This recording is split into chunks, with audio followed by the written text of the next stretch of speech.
Let's take a deep breath and let yourself be in the safe space. You know, humans, you even, have tended to look on the outside for the safe space. And right now, it's not going to be there. Not going to be there. If you're relying on the whole world to kind of settle down, for the whole world to be a safer place, it's just not. I mean, it's going to be quantum crazy this year and in the next couple of years. But the nice thing is that safe space, it's already right there. Let's allow that to come forth right now.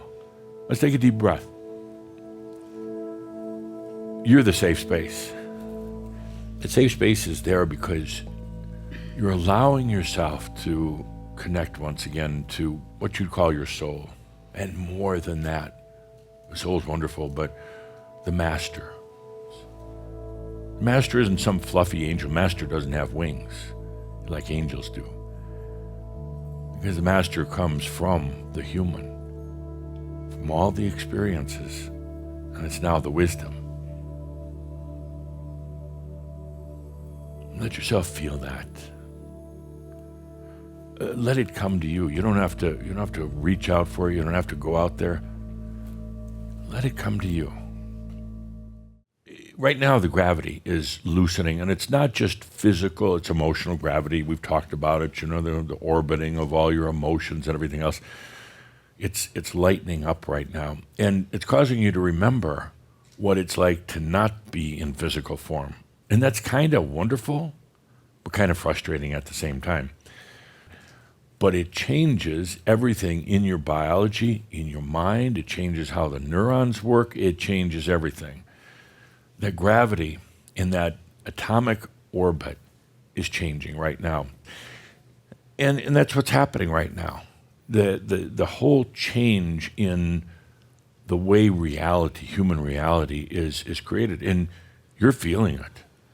You're feeling it in everything, in your mind and your body. And that's a good thing. Don't resist it, please. Allow it. Bring it in, full force. And yes, it's going to feel strange. You're just going through a change. And that will lead to a faster, quicker integration of the light body and of the intelligence, the divine intelligence. It's just a transition you're going through right now, especially as we come to this time of Heaven's Cross. It's not scary. It's not frightening. What happens is unprecedented on the planet. It changes everything because it changes the physics, not just earth physics, but the metaphysical physics. And therefore it changes humanity. The biggest thing that it's going to disrupt, don't be looking like on the outside for, a big war or, every volcano to start erupting at the same time. It's going to affect the human mental balance. Because most humans and the way they're connected and balanced mentally and physically into the planet is going to start changing. They're going to start losing it more than they are now. And I'm not talking bad, evil, dark, just odd and bizarre type of behaviors, because they're no longer connected the way they're used to from many, many lifetimes, not just this lifetime. It's going to affect mental health more than anything. It's going to change science, not on March 22nd, but in the years to come. It's going to change humans' concept of, and their consciousness of living on the planet, of what leadership should be, of what business should be. It's going to change all those. These are all pretty archaic systems. It's going to spur the technology developments, but it's going to change everything. It leads me to talking about realm walkers.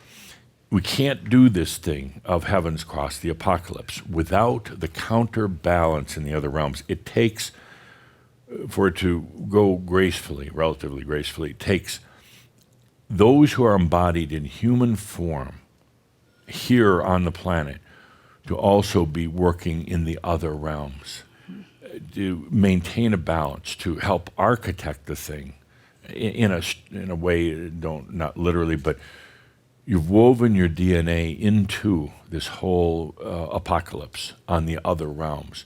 So it has a human familiarity to it. Has to have that human familiarity on the other realms to maintain a balance. The realm workers are there also to remind you, don't get trapped out here, or don't decide that you're going to die at this point. They're going to remind you, okay, you've expanded out here. Now, bring what you've taken in, what you've felt, bring it back with you now to the human back on earth. It's the essence of you. It's the memories of you. It's the Christ consciousness of you, and you're going to be bringing that back. Not to go out and save the world or anything like that, but now to bring that into your life. What I'm trying to do is to help many of you understand, stop doubting yourself. The human doubting itself. What good have I done here? You've done a tremendous amount of good. And for those who aren't the realm walkers, you've been here, being grounded here, bringing in new energies here. It has to have both. It has to work together. There has to be that balance. There has to be that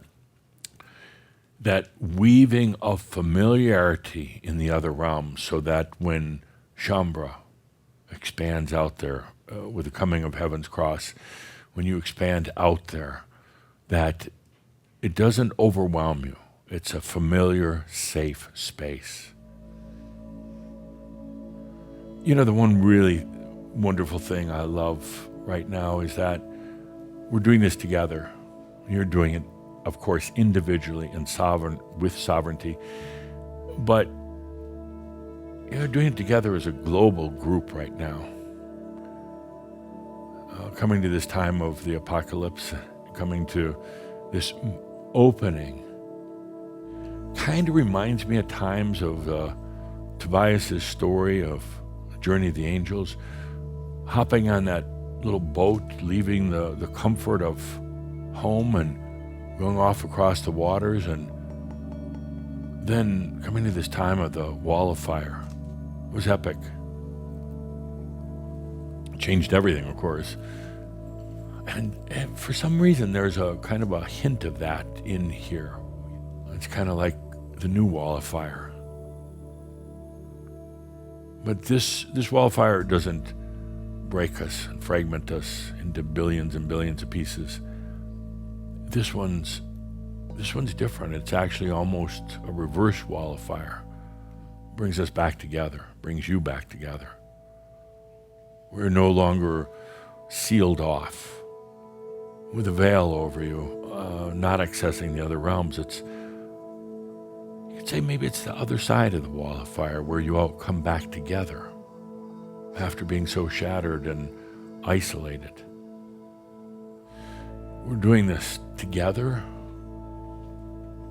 trying to have fun and find the light in it, and on top of it, knowing that what you're doing, whether you're a realm worker, whether you've been working hard on the human level, something of epic proportions is happening.